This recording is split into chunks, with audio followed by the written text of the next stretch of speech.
a lot of students would register to vote at their college address, but it was often the case where they didn't necessarily get an Ohio license or didn't re-register the vehicle under Ohio, that this becomes a cost burden Well, that she thinks will deter voting or deter students from registering to vote in Ohio. I don't know.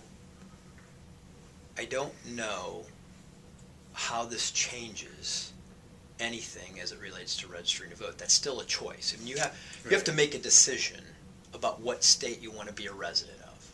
Everybody gets to freely make that choice on their own. If you move here from Indiana, if you're from Indiana and you go to college in Ohio, you get to pick. You get to pick which state that you want to reside in. I mean, that's your choice.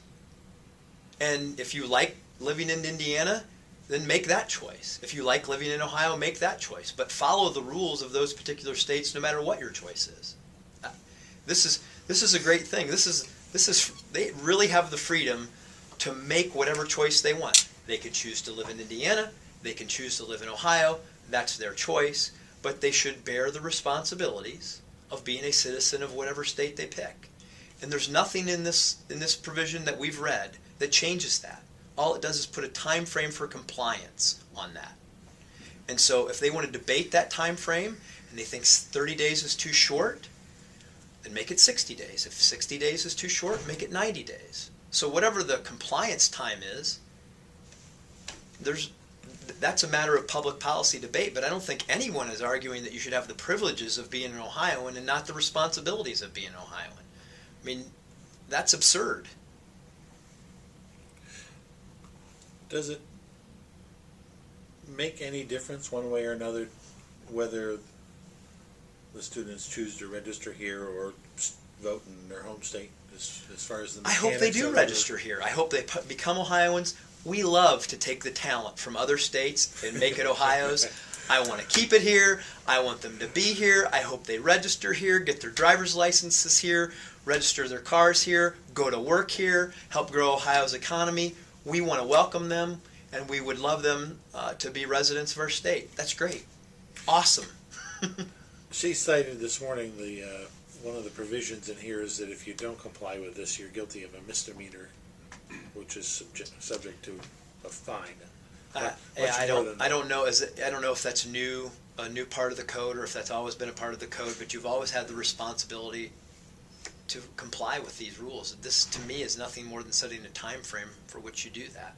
And so I think it's reasonable. If they think 30 days is too long, make it 60 days. If they think 60 days is too long, again, make it 90 days. But there should be, I mean, you're saying that you're an Ohio resident when you register to vote here. That's on the form, that you attest to that. So you should have the responsibilities for that, of being an Ohioan. And whatever time period that is, that's a matter for the legislature to decide. Sounds almost like what you're describing is that we perhaps had an enforcement issue before, and that this aspect is something they should have been doing in the first place. I basically have been aware of this issue for 24 hours, so I have not done thorough research on the topic other than to the extent that it affects voting. Mm-hmm. And it has no effect on any of these folks registering to vote. As long as they follow the rules that any other Ohioan has, they'll be registered to vote.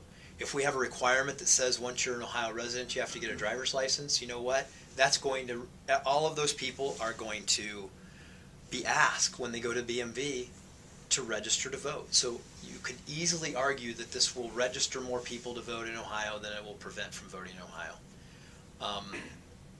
But to suggest that somehow a barrier is being built for somebody to register to vote in Ohio is nonsense.